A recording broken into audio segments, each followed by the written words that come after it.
I'm delighted to be here and very grateful that you have gotten up this cold, rainy morning and you're here to listen to this talk on abolition. So as we mark the sesquicentennial, which is of course a fancy way of saying the 150th anniversary of secession and civil war, many within and outside academia have questioned the value of abolitionist contributions to the struggle against slavery, which of course resulted in a long, destructive war. The roots of this assessment lie in an old and entrenched historiography that caricatured abolitionists as fanatical, unreasonable, and extreme in their views. And you can see from this broadside, this is how they were viewed. They were seen as a threat to the union with slaveholders. The long-standing historical demonization of abolitionists stemmed from unsympathetic contemporary reactions to them as fanatics in the North or as incendiaries in the overblown rhetoric of slaveholders. Countless Southern-inspired revisionist histories of the coming of the Civil War blamed fanatical minorities for starting, quote, a needless war. The tragedy of American history, of course, is not that the abolitionist vision briefly triumphed over inertia and conservatism, but that their reactionary critics of their moral urgency and devotion to African American rights plunged the nation into yet another long racial nightmare. In my talk today, I would like to elaborate on two major themes: the political significance of slave resistance and the transnational radicalism of abolition from my new book, The Slave's Cause, which is available at a deep discount on Amazon. But these are the two themes that I think are the most innovative parts of the book, and that's why I want to talk about them today. The book is a comprehensive history of abolition that reevaluates it as a radical interracial social movement. Far from narrowing the boundaries of freedom as merely self-ownership and legitimizing new forms of servitude, abolition, I argue, broadened the horizons of democracy and gave birth to other political passions. The book extends the chronological boundaries of abolition from the classical pre-Civil War period back to the 18th century and rejects conventional historical divisions between slave resistance and anti-slavery activism. Only by writing African Americans, free and enslaved, out of its history can we view abolition as a white middle-class movement burdened by racial paternalism and economic conservatism. Slave resistance, I argue, rather than bourgeois liberalism, lay at the heart of the abolition movement. It was constitutive of abolition rather than distinct from it. To leave the enslaved out of the abolition movement is to profoundly miss the part they played in defining its protest traditions. The actions and ideas of slave rebels, runaways, black writers, and activists did not lie outside of, but shaped abolition and its goals. Some historians of slavery have declared black resistance to enslavement passé, but it was central to the making of Anglo-American abolition. The first wave of abolition, dominated by Quakers, grew in tandem with instances of slave rebellions and runaways in colonial America. In 1737, the hunchback vegetarian Quaker dwarf Benjamin Lay, pictured right here, in his 271-page Philippic, "All slave keepers that keep the innocent in bondage apostates," wrote that, quote, "notorious lies that slaves are content will never go down well." The preeminent Quaker abolitionist Anthony Benezet, also pictured here, teaching black children in a school that he founded for African Americans, attributed his abolitionist beliefs to the devastation wrought by the slave trade on West Africa and to first-hand accounts of its horrors. Quaker abolitionists like Benezet, Lay, and John Woolman, who wrote A Plea for the Poor besides his pamphlet against slavery, subsumed their opposition to slavery under a broader critique of warfare, wealth-making, and commerce. Far from legitimizing new forms of economic servitude, capitalism, and imperialism, as it is often contended, abolitionists, right from the start, were radical critics of their society. Besides rebellions, conspiracies, and running away, the enslaved deployed various anti-slavery strategies, at times petitioning and suing for their freedom. Judge Samuel Sewall was inspired to write the very first anti-slavery pamphlet published in Massachusetts in 1700, The Selling of Joseph, on reading an African couple's petition for freedom. Now, I know Sewall was involved in the witch hunts too in Salem, which he came to regret. But I think he was actually quite attentive, at least in this instance, to black freedom claims. In England, fugitive slaves recruited the services of the British abolitionists Granville Sharp in their freedom suits against their masters. The most famous, of course, was the decision in the case of James Somerset in 1772, which denied colonial slaveholders the prerogative to forcibly transport their slaves. Somerset was widely interpreted as having abolished slavery in England and would be evoked by generations of abolitionists and anti-slavery lawyers to establish the freedom principle, or free soil, in the northern states. A runaway slave instigated a historic anti-slavery ruling, and it is only fitting that his name graces this significant Anglo-American judicial decision. Growing numbers of freedom suits during the American Revolution, particularly the cases of Quogue Walker and Mumbet or Elizabeth Freeman, led to the judicial abolition of slavery in Massachusetts in 1783.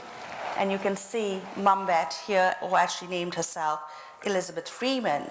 My students are always amazed when I tell them that abolition in Massachusetts took place because of the initiative of the slaves. And in fact, it is true.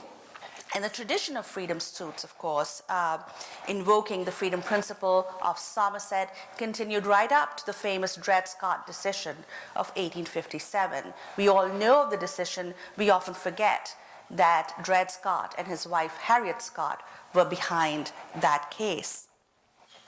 It is important to note that African Americans' freedom claims inaugurated the first emancipation in the Western world, abolition in the northern states of the American Republic. And now most of the states, of course, abolished slavery through gradual emancipation laws.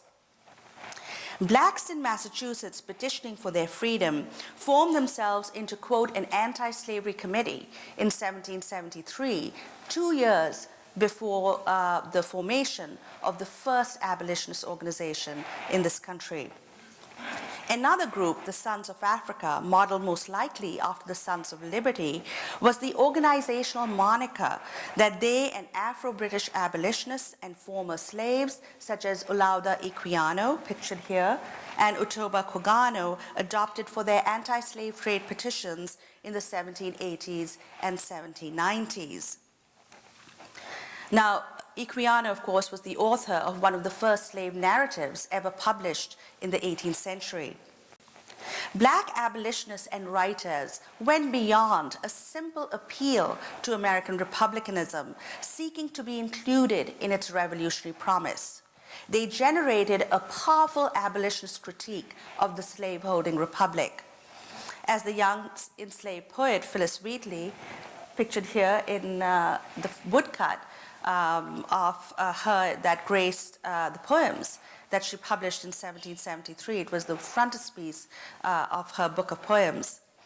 So as the young enslaved poet Phyllis Wheatley wrote in a letter widely published in New England newspapers, quote, "By the leave of our modern Egyptians, I will assert the same principle, love of freedom, lives in us. how well the cry for liberty and reverse disposition for the exercise of oppressive power over others agree, I humbly think it does not require the penetration of a philosopher to determine, unquote. One wonders whether Jefferson was particularly stung by this illusion. He, of course, subjected her poetry by a young enslaved girl in Massachusetts to rather heavy-handed criticism. The enslaved's fight for freedom gave Anglo-American abolition its first organizational expression. On April 14, 1775, 10 Quaker abolitionists under the leadership of the English-born tailor Thomas Harrison formed the Society for the Relief of Negroes Unlawfully Held in Bondage. And this is, of course, a rather romanticized representation of that founding moment that was, I think, painted in the 19th century, much later. The society met to help a woman of mixed Indian and African heritage from New Jersey interned in a workhouse, Dinah Neville and her 4 children. The very title of the society suggests how Black efforts to gain freedom spurred abolitionist organization. More than the American Revolution and its aftermath, which inaugurated the long emancipation in the North, the Haitian Revolution from 1791 to 1804 constitutes a landmark in the history of abolition.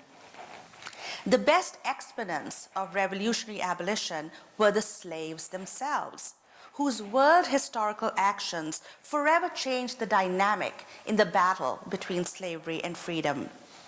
This bloody and decisive challenge to slavery and white supremacy, notwithstanding Haiti's subsequent political instability and poverty aggravated by the colonial practices of its erstwhile rulers and enemies, became sanctified in abolitionist memory.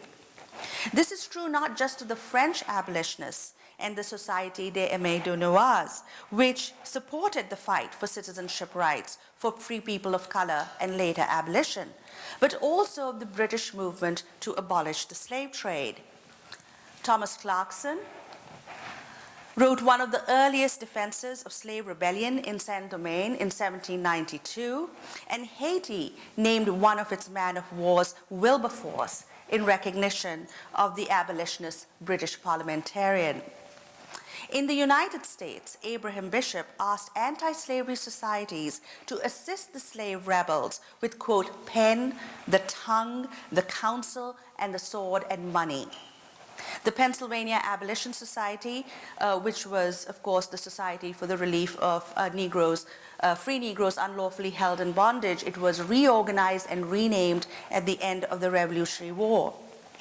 So the Pennsylvania Abolition Society and the Standing Committee of the New York Manumission Society helped free Haitian slaves brought by fleeing masters by bringing them under the purview of their state's emancipation laws. With the rise of interracial immediatism in the 19th century, abolitionists often evoked the Haitian Revolution. David Walker, author of arguably the first radical abolitionist pamphlet of the second wave, Appeal to the Colored Citizens of the World, published in 1829, called Haiti, quote, the glory of the blacks and the terror of tyrants. Walker was a free black man from North Carolina who settled right here in Boston. William Lloyd Garrison published an imaginary dialogue between George Washington and Toussaint Louverture, much to the, let's just say that it didn't portray Washington in a favorable light, even though Washington was actually rather beloved by early abolitionists for having freed his slaves on his deathbed. So he published this imaginary dialogue between Washington and Louverture and a sympathetic history of Haiti, which he claimed, quote, has been so misunderstood and misrepresented, affords unanswerable evidence for immediate abolition.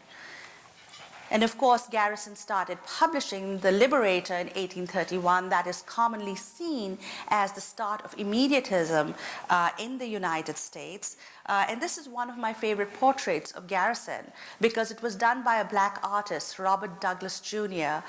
In Philadelphia. He belonged to a very prominent black abolitionist family. The turn to immediatism in the Anglo-American world coincided with and was inspired by major instances of slave rebellion. In Britain, the Quaker abolitionist Elizabeth Heyrick, unknown to most historians, coupled her call for immediate abolition with a passionate defense of the huge Demerara slave rebellion. And this is her pamphlet, Immediate Not Gradual Abolition, which was published in 1824, is the first recorded call for immediate abolition. In 1831, two major slave revolts shook the foundations of Anglo-American slavery. Coming at the heels of the publication of Garrison's Liberator, Nat Turner's No Quarters Given rebellion became irrevocably linked to the birth of radical abolitionism. And this, of course, is a contemporary illustration of Nat Turner, who was discovered hiding a few days after his rebellion. Remarking on the suppression of Turner's rebellion, the pacifist Garrison wrote, quote, "A dastardly triumph, well becoming a nation of oppressors." While slave rebellion prompted debates over emancipation in Virginia, it precipitated British abolition. The charismatic Samuel Daddy Sharp in Jamaica, pictured here, led the so-called Baptist War or Christmas Rebellion involving over 60,000 slaves. Abolitionist minister Henry Blaby wrote that the revolt and its brutal suppression dealt a, quote, death wound to colonial slavery and accelerated its destruction. 1 week after Sharp's execution in 1832, Parliament appointed a select committee to explore the expediency of, quote, effecting the extinction of slavery throughout the British dominions. And of course, a year later, the Abolition Bill passed. The connection between slave resistance and abolition in the United States was proximate and continuous. It gave abolition its most enduring issue, the fugitive slave controversy, and provided the movement with its most dynamic exponents, fugitive slave abolitionists. And this is, of course, the image of a runaway slave that graced newspapers in the United States right from the colonial era down to the Civil War. Slave resistance revolutionized abolitionist discourse and practice and moved abolition into northern state and courthouses. Northern personal liberty laws and attempts to grant fugitives trial by jury and prevent the kidnapping of free blacks that we now know well about because of the movie on Solomon Northup. The kidnapping of free blacks into slavery, these actions challenged the extraterritoriality of Southern slave codes mandated by the federal fugitive slave laws. Enslaved, quote, freedom seekers contributed to the breakdown of comity between southern and northern states, a dress rehearsal for their momentous actions during the Civil War, when they helped initiate the emancipation process by voting with their feet and defecting into Union Army lines in large numbers. The first black abolitionist petitions and letters, authored by Absalom Jones, Richard Allen, and James Forten, concerned the Fugitive Slave Law of 1793 and the kidnapping of free blacks. And you can see them all pictured here. That's James Forten, Richard Allen, the founder of the African Methodist Episcopal denomination, which was the denomination, of course, that the church in Charleston belonged to, where the attack took place last summer, and Absalom Jones, who was an Episcopalian minister, a former slave from Delaware. Outstanding individual abolitionists, such as Quakers Isaac T. Harper, pictured there, Levi Coffin, known as the president of the Underground Railroad, Thomas Garrett, and the Presbyterian minister John Rankin, whose careers bridged the two waves of abolition, made assistance to fugitive slaves a quintessential form of abolitionist activism. In the first 2 decades of the 19th century, Quaker abolitionists like Benjamin Lundy, now Lundy is kind of a transitional figure. His career spans both the waves of abolition, and of course we know that Garrison served an apprenticeship under Lundy and helped him co-edit his newspaper, The Genius of Universal Emancipation, in Baltimore. So men like Lundy and African Americans in Ohio, Philadelphia, Baltimore, and Boston formed, quote, humane and protection societies against kidnapping. Black abolitionists established the permanent organizational apparatus of what came to be known as the Underground Railroad, the Vigilance Committees of the 1830s. David Ruggles, secretary of the New York Committee of Vigilance, founded in 1835, and he's pictured here with Isaac Harper and Barney Coase of the New York Manumission Society, again showing the connections between different abolitionists and the two different waves of abolition, 18th and 19th. So Ruggles was most responsible for this tactical innovation. Calling themselves, quote, friends of human rights, the Committee of Vigilance assisted fugitive slaves and rescued kidnapped Southern and local free blacks. They enslaved in ships involved in the illegal international slave trade and slaves in transit with their masters. Often denied legal rights by their enslavers and law enforcement officers in cahoots with them, the committee hired anti-slavery lawyers to represent African Americans caught between slavery and freedom, and successfully petitioned the New York State government for trial by jury for suspected fugitives. Black vigilance committees soon arose all over the North and spread to Canada amongst fugitive slave communities. They were precursors of the interracial vigilance committees that led the shock troops involved in the famous fugitive slave rescues before the Civil War. Now, here are some of the founders of these committees: Robert Purvis in Philadelphia, Jermaine Lagoon in Syracuse, Stephen Myers, who with his wife Harriet Myers founded the Albany Vigilance Committee, Lewis Hayden and William Still, who were very prominent in the interracial committees of the 1850s. Lewis Hayden right here in Boston, also a former slave, and William Still in Philadelphia. Still wrote one of the first books on the Underground Railroad. Long before the fugitive slave crisis of the 1850s, abolitionists, including Garrisonian non-resistance, that was an extreme form of pacifism that rejected the use of force in all situations, including by the state. Garrisonian non-resistance, other abolitionists justified the actions of slaves who stole themselves, fought back in self-defense, and slave rebels. Fugitive slaves were not only active in the vigilance committees, but breathed fresh air into the movement, riven by a schism between Garrisonians and political and evangelical abolitionists over political action, religious perfectionism, non-resistance, and women's rights. Some, like Harriet Tubman, also started, quote, running off slaves, venturing into the South and suffering imprisonment and worse for their troubles. Now, of course, we know that Tubman was never caught, even though there was a price of $1,000 or over $1,000 on her head. But some of these other abolitionists were not so lucky. Charles Torrey died in a Maryland prison. Calvin Fairbank languished in a Kentucky prison until the Civil War. George Thompson was imprisoned in Missouri. And the most remarkable case was, of course, that of Jonathan Walker, whose hand was branded with SS for slave stealer and for helping slaves in Florida to escape.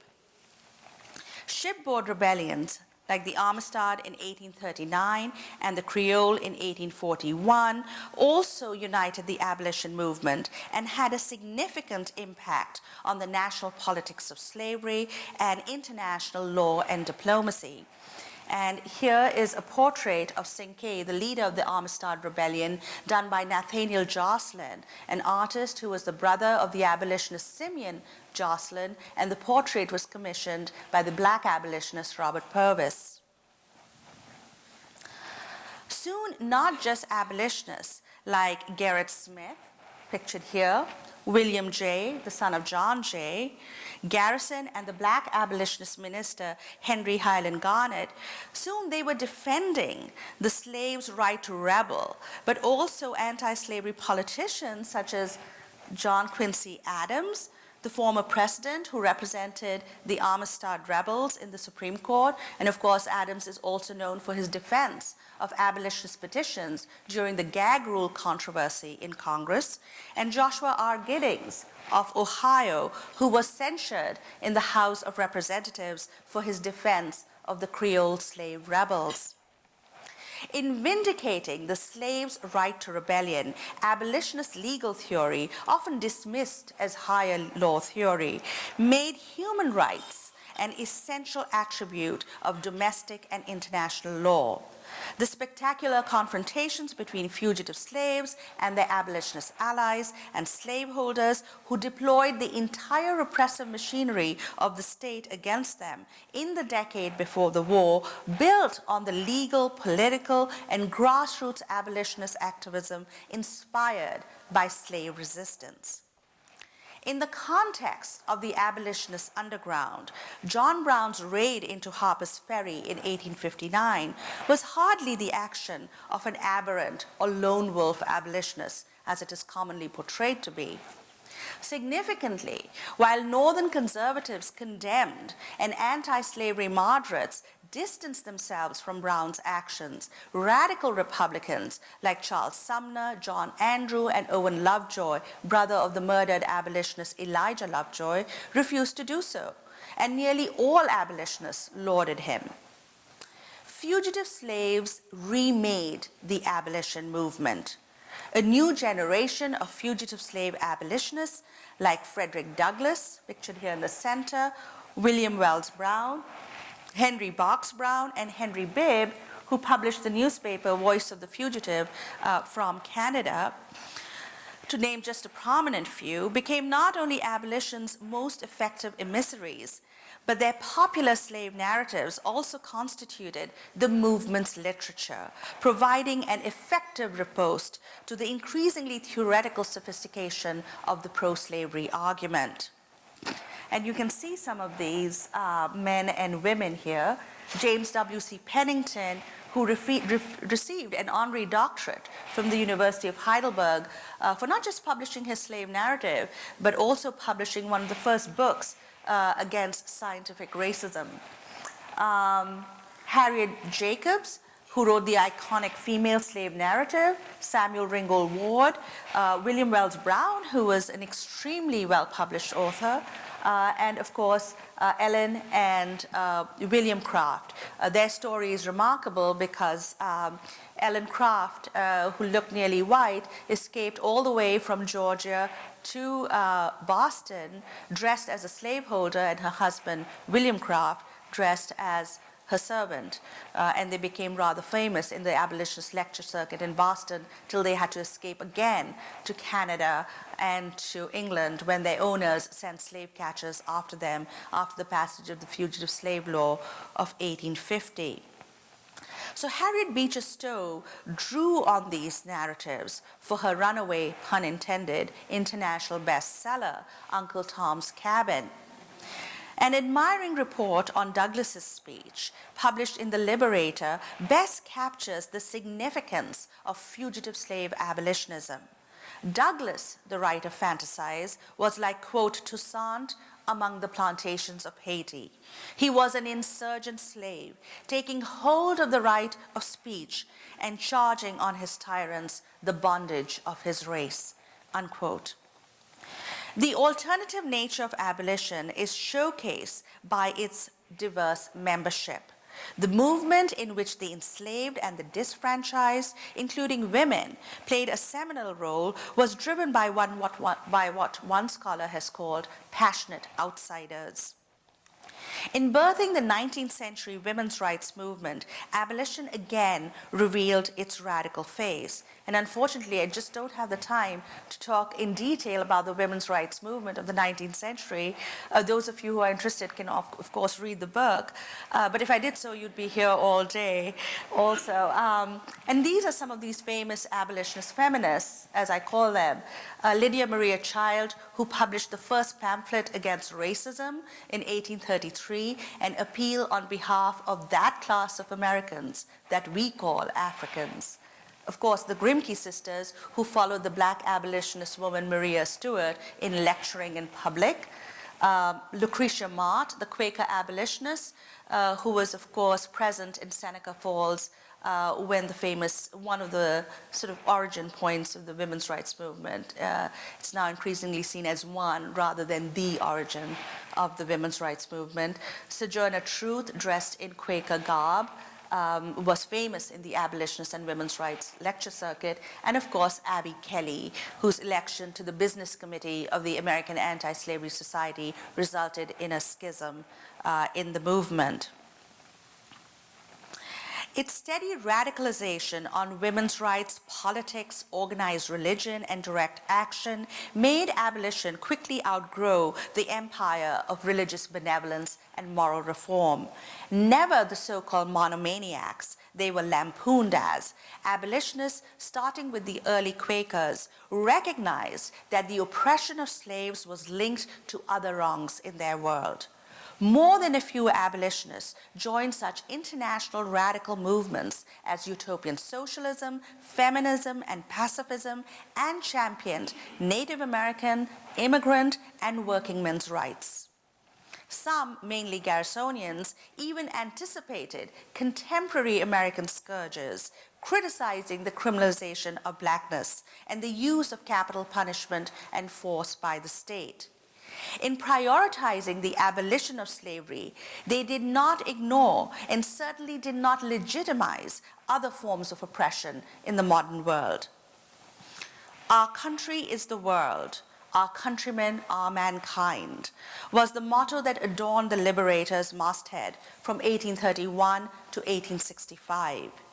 As Garrison's adoption of Thomas Paine's slogan indicated, abolitionists, especially Garrisonians, developed a transnational appeal seeking to harness progressive international forces against slavery. Far from reinforcing the sanctity of bourgeois society, the nation state, and empire, abolition bolstered radical internationalism. Contrary to conventional historical wisdom, abolitionists developed an incipient critique of capitalism that linked the emancipation of the slaves with that of all laboring people, and informed by their long struggle for racial equality and against the civilizationist discourse of the American colonization society, developed an early response to European imperialism. Now, colonization, of course, was the plan to repatriate all free African Americans back to Africa. And it was a plan that Jefferson espoused, and so did Lincoln, until he changed his position during the Civil War to endorsing black citizenship and suffrage.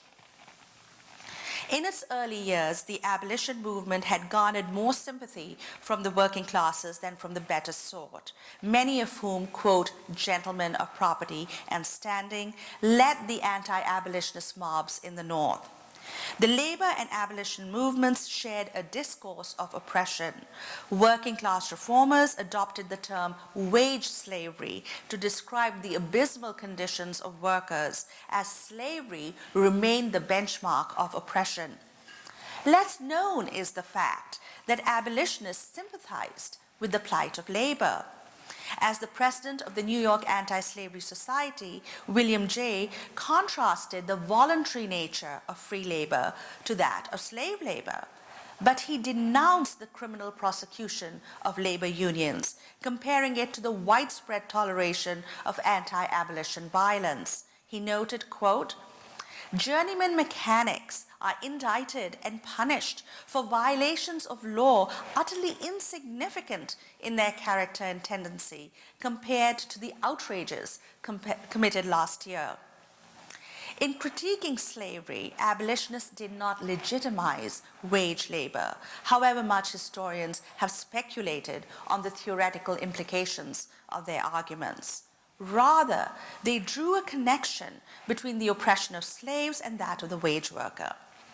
Garrison, whose anti-capitalism is vastly underestimated, supported the 10-hour-a-day movement and cited, quote, the exorbitant exactions of labor and time, the neglect of children's education, the severe regulations of the factory system, and how rich capitalists grind the face of the poor. His prescient critique of finance capitalism, okay, apropos enough for our times, sounds like Bernie Sanders, if you ask me. His prescient critique of finance capitalism is worth quoting at length. And I quote, I'm writing in Wall Street, where the money changers congregate and where affluence and beggary are seen side by side. It is rightly named Wall Street, for those who habitually occupy it in quest of riches and at the expense of mankind are walled in from the sympathies of human nature, and their hearts are as fleshless and hard as the paving stones on which they tread, or the granite and marble buildings which they have erected and dedicated to their idle gain. Unquote. During his third visit to England in 1846, Garrison gave organizational form to the Abolitionist alliance with the British working class Chartist movement. He, Henry C. Wright, pictured here in the daguerreotype on the left, Douglas George Thompson, the British Garrisonian, and here he is pictured, of course, with Garrison and Garrison's very close ally, Wendell Phillips, who was also extremely sympathetic to Chartism and, in fact, joined the labor movement after the Civil War. So these men, and William Lovett and Henry Vincent of the London Workingmen's Association, founded the Anti-Slavery League in Britain. Vincent identified the cause of labor with that of abolition, and Garrison commended Lovett and Vincent for, quote, pleading the case of starving operatives. Garrison wrote, quote, such men I honor and revere. British Garrisonians, William Henry Ashurst, Elizabeth Pease, William Smeal of the Glasgow Emancipation Society, and Richard Webb, James Horton, and Richard Allen in Ireland. Bear with me, I kind of like these guys. I like to mention them. They all bolstered Garrison's endeavor to establish transnational networks of radical protest. They became regular contributors to the Liberator, drawing telling parallels between oppressed workers, starving Irish peasants, and slaves. Garrison tried to replicate this alliance at home. The incorporation of most of the urban immigrant working class into the southern-leaning Democratic Party, which was staunchly anti-abolitionist, alienated them from the abolition movement and instigated mob violence against blacks and abolitionists. And I should just say that whatever you know about the Republican and Democratic Party, you should just reverse that for the 19th century. The Democratic Party was the conservative party, the party of Southern slaveholders, or as it became increasingly so in the 1850s. The Republican Party was the party of Lincoln and anti-slavery. It was seen as the liberal progressive party. While immigrants' hostility to abolition was the result of a process of Americanization through which they sought to accrue the benefits of, quote, whiteness and hyper-nationalism or demonstrate their loyalty to their adopted country, abolitionists deplored nativism in principle and appealed to immigrants to join their cause. Garrison criticized British rule in Ireland as the root of all its sufferings, including the famines, of course, that had led the Irish to migrate in large numbers to the United States. In the 1840s, he made a concerted effort to court the Irish by favoring the repeal of the British Union with Ireland.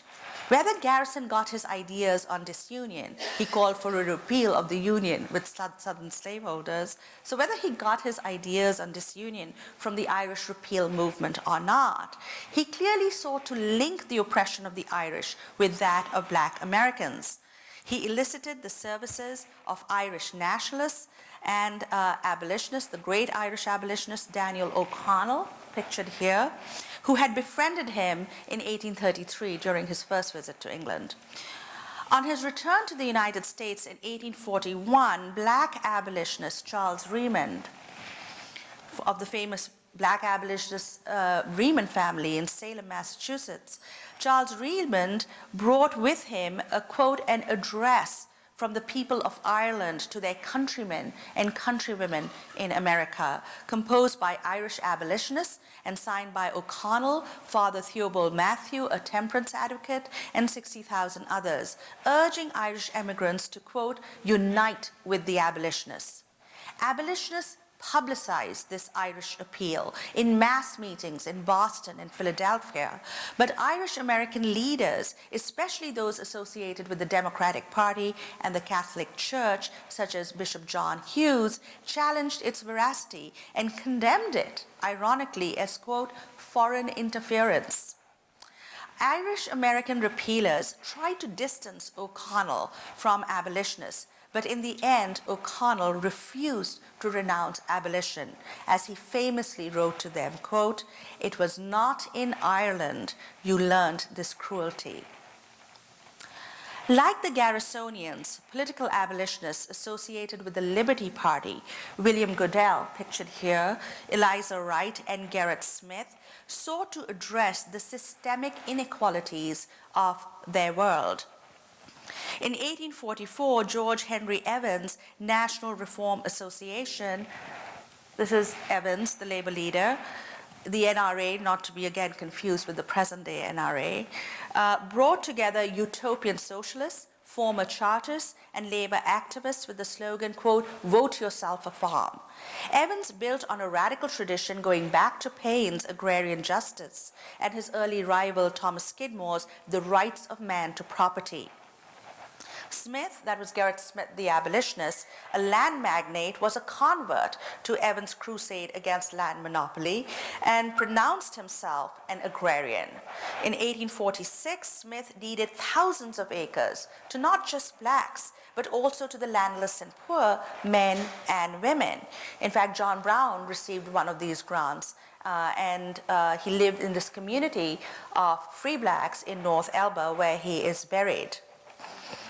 Most of the Smith grantees sold their land for payment of taxes, but his experiment in land redistribution was unique. After the war, the abolitionist journalist James Redpath, also a devotee of Brown, and Garrison's son, William Lloyd Garrison Jr., became leading advocates of Henry George's single tax plan for land redistribution.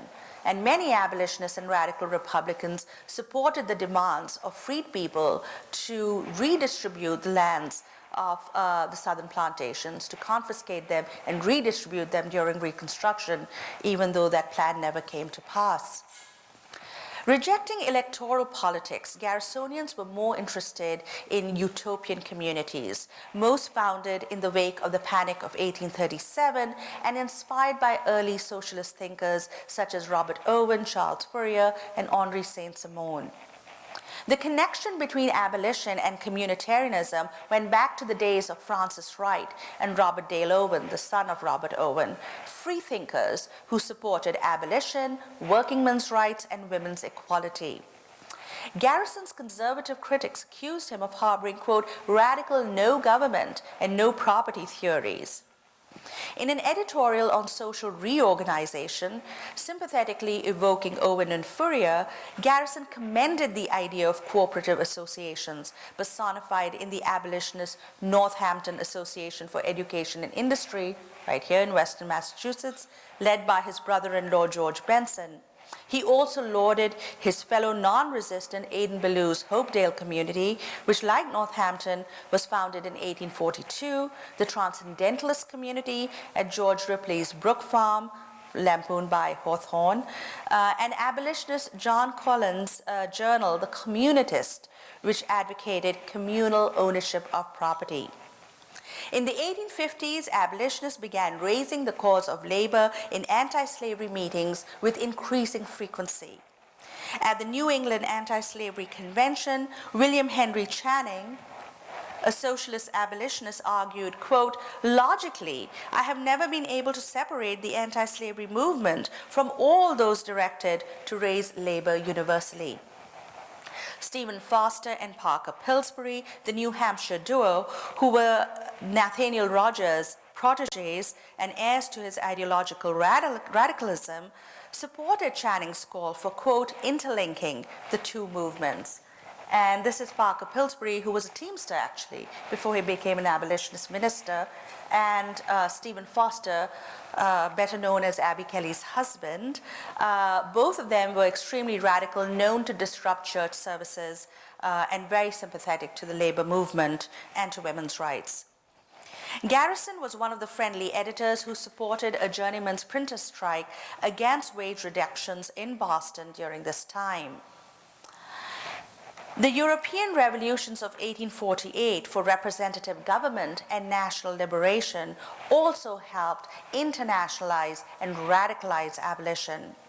Abolitionists viewed the 1848 revolutions, which produced radical democratic, socialist, Karl Marx, feminist ideas, as kindred movements.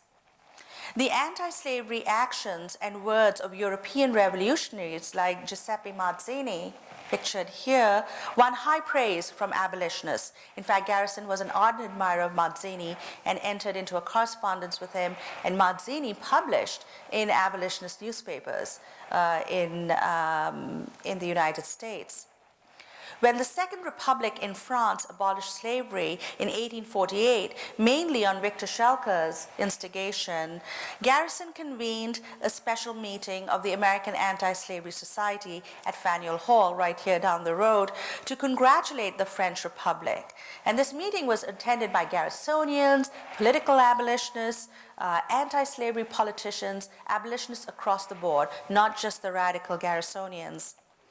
Abolitionists identified the despotic slave power of the United States with European forces of reaction and their own battle against slavery with European revolutionary struggles. Most American conservatives and slaveholders typically balked at the, quote, red republicanism of the 1848 revolutions. For abolitionists, socialists, and feminists, and other assorted radicals, the overthrow of the French Republic and Mazzini's Roman Republic threw into sharp contrast the 19th century vogue of narrow nationalism versus universal human values and rights. They advocated for the disfranchised sections of the nation. When the Hungarian patriot Lajos Kossuth toured the United States in 1851-52 in search of arms and financial support, Garrison criticized his silence on slavery. According to Henry C. Wright, Kossuth had sacrificed humanity on the altar of nationalism. The immigration of German 48ers after the collapse of the Frankfurt Parliament also had an impact on the politics of abolition. Some of these free-thinking German immigrants joined existing radical movements, the labor movement, land reform and abolition, and the women's rights movement. The 48ers formed alliances with abolitionists and brought a substantial section of the German immigrant population into the anti-slavery Republican Party in the 1850s. One of them, Karl Heinzen, published the German Die Pioneer right here in Boston. He asked Garrison to condemn an impending nativist amendment in the Massachusetts legislature that would make immigrants wait for 2 years before voting, scaled down considerably from the initial 21-year and 14-year bans, but barring, he noted, men like Mazzini and the anti-slavery German naturalist Alexander von Humboldt, whom abolitionists also admired from the polls. Assuring Garrison of German support for abolition, he asked, quote, the noble advocate of black rights to say a word on behalf of the rights of the immigrated, unquote. Garrison, who had written an early editorial denouncing nativism in 1844, obliged. He characterized the amendment as the last expiring effort of nativism. Of course, he was being too optimistic. Despite being enamored of the tactics and success of British abolition, American abolitionists were staunch critics of British imperialism. In 1839, British Quaker abolitionist Joseph Pease, the father of Elizabeth Pease, they're pictured here, Garrison in fact named one of his daughters after Elizabeth, founded the British India Society. Its original purpose was to combat slavery in India, but it soon became a critic of the, quote, accumulated wrongs inflicted on the Indian people by British rule. You can imagine how excited I was when I found this. Here I was, an Indian writing about American abolition, and this is what I found. So in any case, British Garrisonians such as William Adam and Thompson, both of whom had stayed in India, were staunch critics of imperialism. They joined the British India Society, which included Indians like Dwarkanath Tagore, the father of the Nobel Prize-winning nationalist author Rabindranath Tagore. Adam was a close associate of the crusading Indian social reformer and nationalist Raja Ram Mohan Roy, who introduced him to Unitarianism. John Estlin, another British abolitionist, provided medical care to Roy before his health. He sent locks of Roy's hair to the Boston Anti-Slavery Bazaar to sell, just as British abolitionists had earlier sent Americans locks of hair from Wilberforce and Clarkson. The personal relationships between abolitionists and early Indian nationalists bore testimony to the anti-imperialism of the movement. Garrison surmised that Indians had been, quote, ground to the dust by British exactions. In England, Garrison and Riemann gave speeches to the British India Society and linked the cause of the American slave with that of the oppressed millions of India. At a society meeting in 1841, presided over by Allen, Webb alluded to the dreadful famines caused by British government policy. These were all Irish abolitionists, which forced Indian farmers to grow cash crops instead of cotton, which forced actually Indian farmers to grow cash crops like cotton instead of food. British abolitionists elected Dwarkanath as an honorary member of the Glasgow Emancipation Society. On Thompson's second abolition tour of the United States, Garrison introduced him as one who had exposed British injustice and tyranny in India, as well as the horrors of slavery. And of course, Garrison condemned the British suppression of the 1857 Great Revolt in India. He was one of the few American editors to do that.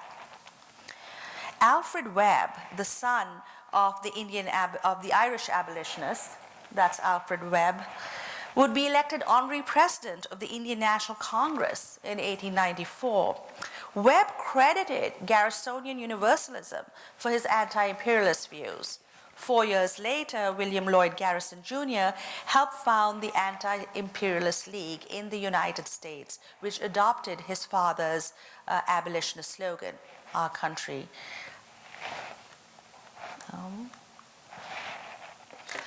Like the early Quaker abolitionists, second-wave abolitionists opposed the wars and militarism that accompanied Western imperialism.